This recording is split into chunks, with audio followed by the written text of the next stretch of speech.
You can change your reality just by the power of your words. The world calls it manifestation, but what I call it is that He loves you just as His child, and He has given you an inheritance. He has given you the character and the power that He Himself has. So if you are looking to change your reality and your circumstance, I'm going to share with you 7 key things that God taught me about the power of my tongue and how you can incorporate them into your life as well. Hi, I'm Kate and welcome back to my channel. I am an educator, I'm a life coach, and I'm also a brand and marketing consultant. But most importantly, I am a child of God.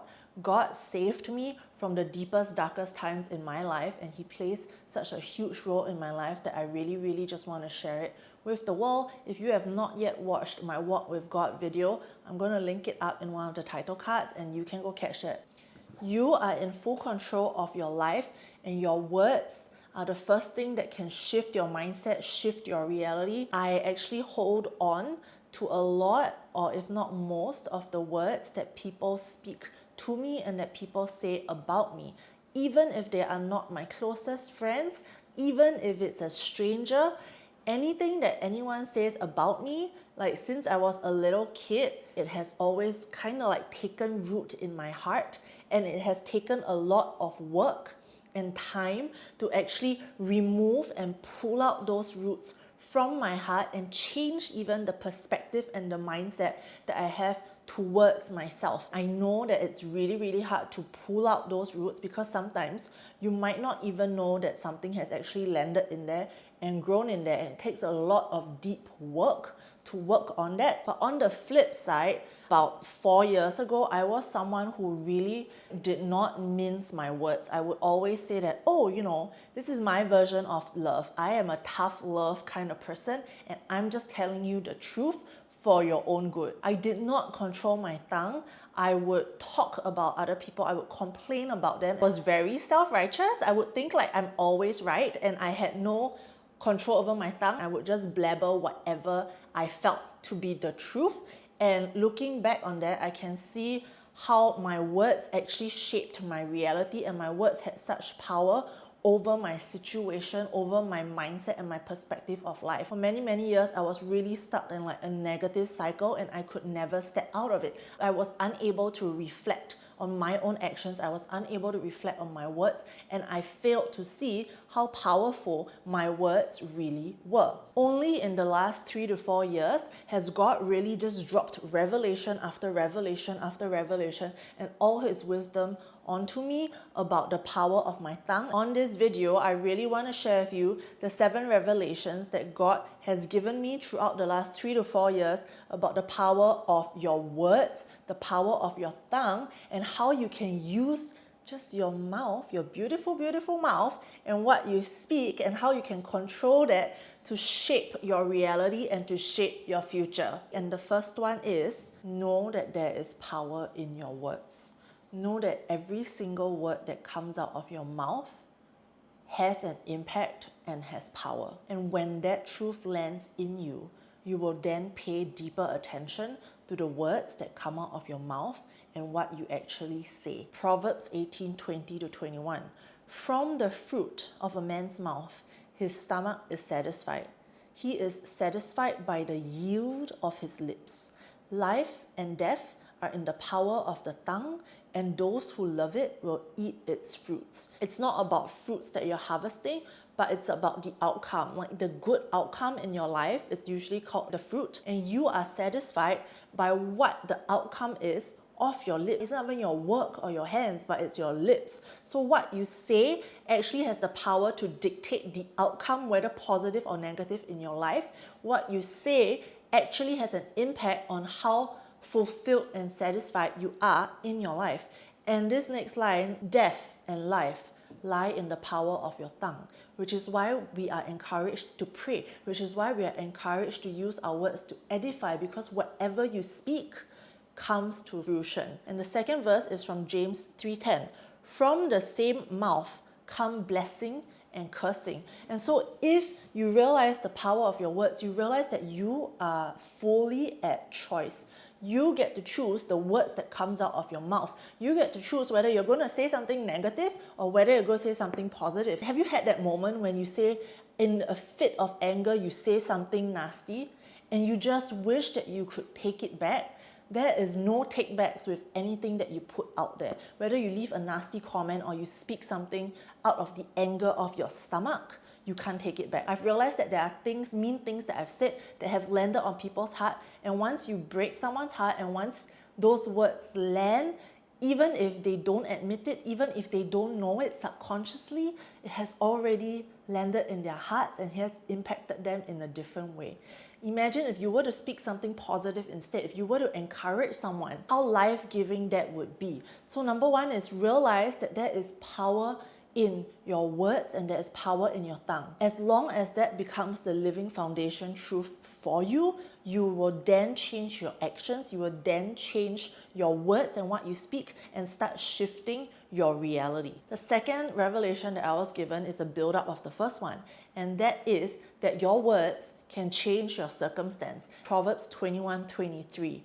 Those who guard their mouths and tongues keep themselves from calamity. A calamity is not like drama. A calamity sounds really, really serious. A calamity could be like an earthquake. A calamity is like a huge tornado coming and wrecking the entire country. You are responsible for keeping yourself away from calamity, and how you do that is to guard your mouth and tongue. Imagine like a little Lego guard standing in front of my mouth and guarding my mouth. He's like, if you're gonna say something nasty, I'm gonna poke your tongue. If you're gonna say something nasty, I'm gonna sew up your lips, honey. So your words can change your circumstance. You are at choice whether you want to be in calamity or out of calamity. Do you want to protect yourself from calamity or do you want to just let it rip? 1 Peter 3:10, for whoever would love life and see good days must keep their tongue from evil and their lips from deceitful speech. Literally, what this says, if you love life and you want to live a good life and you want to live good days, you're going to keep your tongue from speaking evil and you're going to keep your tongue from lying. There are good ways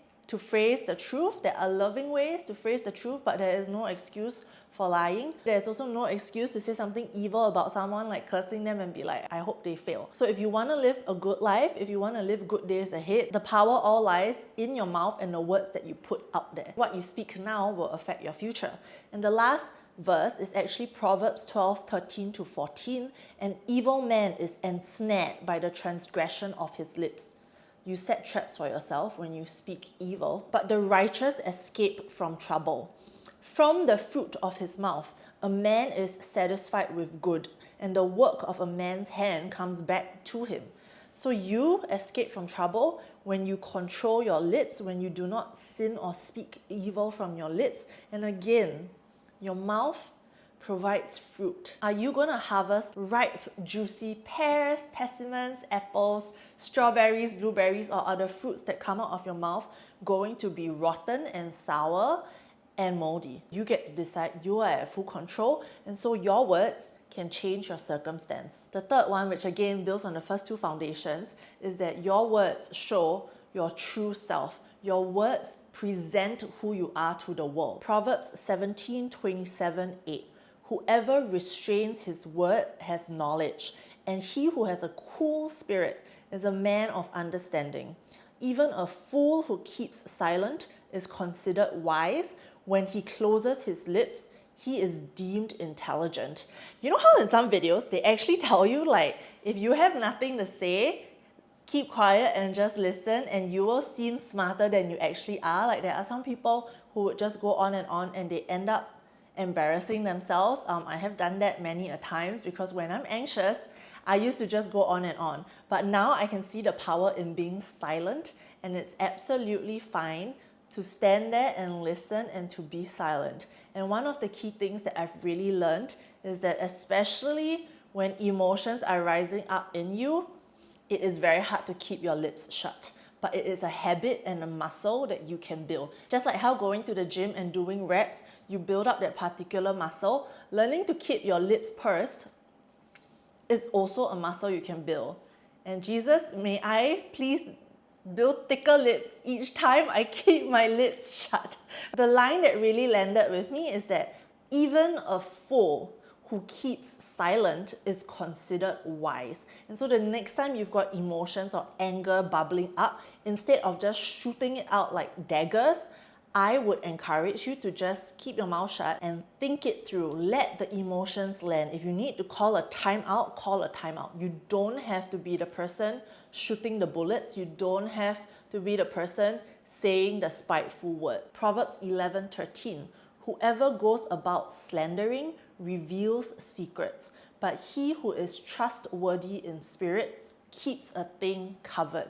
Do you want to be seen as trustworthy, or do you want to be seen as someone who loves talking about other people and who cannot keep a secret? You are at choice again. What are the values that you hold true to you? I personally place a lot of value in being trustworthy and being authentic, and so for me, it's very important that I know how to keep my mouth closed and to keep secrets.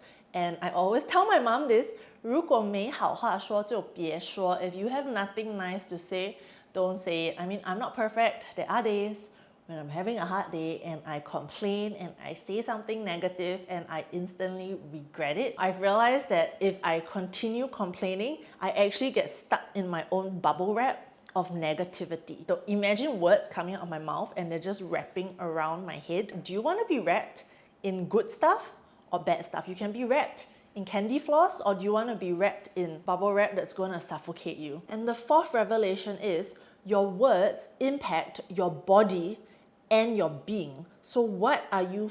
James 3:5-8 says, so also the tongue is a small member, yet it boasts of great things. How great a forest is set ablaze by such a small fire. And the tongue is a fire, a world of unrighteousness. The tongue is set among our members, staining the whole body, setting on fire the entire course of life, and set on fire by hell. For every kind of beast and bird, of reptile and sea creature can be tamed and has been tamed by mankind.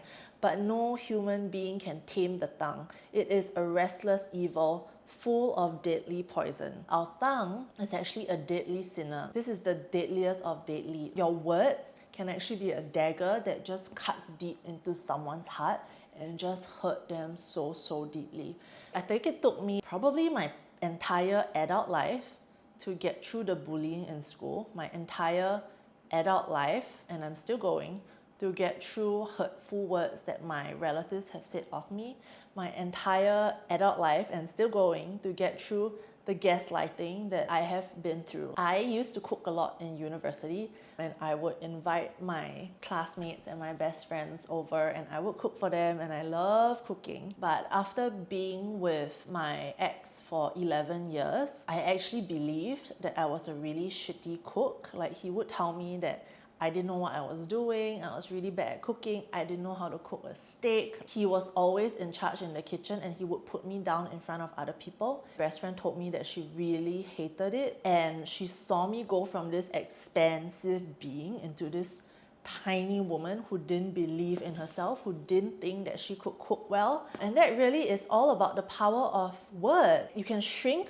or you can expand a person just by the power of your words. And I think that is so telling, because your words can actually affect every single aspect of your being. Your tongue is like a fire. Your tongue can set ablaze an entire forest. Like, how scary is that? That whatever you say can burn down an entire forest, including the entire ecosystem in the forest. Your tongue can affect the entire course of your life. Like, if you do not work on that muscle, if you do not build a discipline to control your tongue, your entire life and all the circumstances that you face in life will be affected by this one small thing in your body. Your words affect your body and your being. They also affect other people's bodies and other people's beings. And so, knowing these 4 truths, I was then given another 3 revelations and directives from the Bible on how to use my words. So the 5th revelation is the goal of your words is to uplift, encourage, and bring life. Usually when I speak now, I tend to take longer pauses and breaks because I ask myself, what is the intention behind saying this? why am I saying this? If I say this to my friend, is it going to encourage them? If I say this to my friend, am I really adding value? Is this going to uplift them? Is this going to change their perspective? Is this going to bring life? If the answer to that, or any of those questions is no, then I do not need to say it. You saying it out might just make you feel better, but it's not going to help the situation and it's not going to help your friend. Let the thought pass and just don't speak it. Ephesians 4:29 says, do not let any unwholesome talk come out of your mouths, but only what is helpful for building others up according to their needs, that it may benefit those who listen. So your words are meant to benefit those who listen. It's like a fresh rain or, a warm hug. Like those are what I hope my words can be to the people around me. Proverbs 15:4, it says, the soothing tongue is a tree of life, but a perverse tongue crushes the spirit. I'm sure you too have had your fair share of someone saying really something that they felt was so minute, but hit deep into your spirit and crushed your spirit. Growing up, I had people tell me that I wasn't good enough. I had people tell me that I wasn't smart enough, that I didn't get into the best schools, that I was ashamed to my parents. I think those words stuck really deep in me, and I always grew up with the perspective that I wasn't good enough and that I didn't fit into the mold of society. But like looking back, I just realized that I was called to walk a different path, and it's absolutely fine, and that is not true. I have my own strengths. You have your own strengths. You do not need to be academically perfect or strong to make your mark in this world. This might not be where your strengths lie. Your strengths might lie in doing something more hands-on and practical. Your strengths might lie in talking, but they don't test you about such things when you're growing up. So you might have different strengths that are not recognized by the academic system, and that's absolutely fine. Proverbs 12:18, and it says, there is one whose rash words are like sword thrusts, but the tongue of the wise brings healing. You want your words to bring healing, while you don't want to stab someone with a sword. You don't want to stab yourself with a sword as well. So what are you speaking to yourself in your mind? You might not speak it out like this, but you might be speaking here in your mind. Like, I used to be stuck in that, again, whirlwind of negativity where I'm like, oh my gosh, I'm so stupid. Oh my gosh, why am I doing this again? Oh my gosh, what is wrong with me? Oh my gosh, my life is so hard.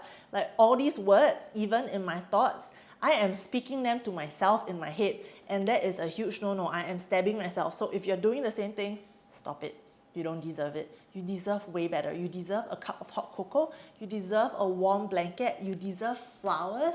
You deserve love. So treat yourself as such. You do not need to be a who's who. You do not need to be someone important to be deserving of love.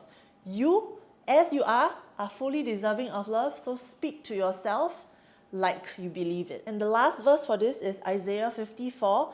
The Lord God has given me the tongue of those who are taught, that I may know how to sustain with a word him who is weary. And I love this so much. Like, my words are like chicken soup. If someone is tired, my words can encourage that person. They can actually make someone feel so much better internally. Imagine your words as good, delicious food that just make you feel so much better. And the sixth revelation, there's so many ways that I've been learning about how to speak to others. Proverbs 15:23, to make an apt answer is a joy to man, and a word in season. How good it is. Like, you know it. Like when someone gives you a compliment, even if you're too shy to receive it, it actually makes you feel good inside. And we usually feel bad receiving it because we might not believe it, or it just might not be in our culture to accept compliments. But the next time someone compliments you, say thank you, smile, and that's the end of it. Easy. Receive that and then learn how to do that for others as well. Proverbs 15:28, and it says, the heart of the righteous weighs its answers, but the mouth of the wicked gushes evil. When you're speaking to other people, weigh your answers. Think about your answers first. You're not going to look smarter if you answer it immediately. You're not going to look slow if you pause and think before you answer. In fact, most of the time, I actually prefer people to stop and pause and think before they answer me, because it shows that they are taking effort to think about what they want to respond with. They are taking effort to build their response, and they are going deep into the libraries of their mind to look through the different books and their experiences and to give me an answer that really matters and really means something. So it shows that this conversation is important to them. And so on the flip side, if you do the same, that's how you're going to be presenting yourself. So think and weigh your words before you speak them. Proverbs 15:1, a soft answer turns away wrath, but a harsh word stirs up anger. And I love this because I learned through many, many years of experiences that honestly, when you are in an argument, when you are in a hard conversation, instead of trying to go all out defense and attack the other person, and instead of putting your walls up and going like full pegro or aggro mode, it is so much better to just take a deep breath and be the one to go with a soft answer. Because when someone is angry and you just go like, you know what? I can sense you're really angry and I'm sorry that it has come to this point. I can see where you're coming from and I can see that you feel really, really hurt by this, and this is why you're so emotional, because it really matters to you. And this matters to me too. So I really hope that we can have a peaceful conversation about this and see where we can go from here. Like, that would shift the other person's perspective. That would put a brake onto the explosive emotions that have been growing. And so a soft answer can really just blow out the huge fire of anger and wrath. And the last revelation, if there is drama and negativity in your life, you can stop the drama and you can stop the negativity. It is all in your hands. It is literally all in your mouth. In Proverbs 26:30, without wood, a fire goes out. Without a gossip, a quarrel dies down. If I do not participate in gossip, if I do not participate in adding fuel to the fire will be extinguished. Even if you are angry with someone, even if someone's done you wrong, instead of speaking ill about them, which actually doesn't help the situation at all, it only builds up more negativity and resentment inside of you. Why don't you pray for that person? Why don't you try to ask yourself, why is this person acting this way? Why don't you try talking to the person one-on-one? Even if all this doesn't help, and I've been in this situation, I'm currently in this situation where someone's just not very nice to me, no matter how I try to reach out to that person. I've tried many, many routes, but at this point in time, I'm like, I cannot control how this person acts. I can only control my response. And my response is that if I keep harping on all the bad things that has happened to me or all the shitty things that this person has done to me, I'm just going to be again stuck in my whirlwind of negativity. So I've decided to let this person go and let this person act how they want, and I am going to speak life and love into my own situation. That is the only thing I have control over. I'm also just going to trust God to look after me, and I know that I can act according to my values and that I will be able to get a good sleep. So if you're in a negative situation, if there's so much drama, step away from the drama and do not add fuel to the fire. The second verse is Proverbs 17:9. Whoever would foster love covers over an offense, but whoever repeats the matter separates close friends. Like I've seen this many, many times in the past when I was younger. You're in a clique, someone does something that upsets someone, and then that person comes and tells everyone else in the clique, oh my gosh, so and so did this, and like she is so selfish, why would they do that? And then you've just thrown an axe into everyone's relationship, and then the drama ensues. When you love someone, if there's someone you love, your family, your friend, when they hurt you, when they offend you, instead of going to complain to someone else, instead of saying something about them, why don't you cover it? And then ask yourself, okay, that's fine. They probably made a mistake. They didn't mean to hurt me. Go clarify with them and then let it go. Forget about it. Life is too short to carry burdens. And when you carry the hurt that people have caused you, you're the one carrying it in the backpack. They're not carrying it. They won't even remember it. And so your backpack just gets heavier and heavier. So let go of the offense. That would make life so much easier than waiting for them to say that they were wrong. There is no right and wrong. We are all imperfect, and we will hurt each other. So forgive and let go. Philippians 2:14 says, do all things without grumbling or disputing. This one is a hard one for me.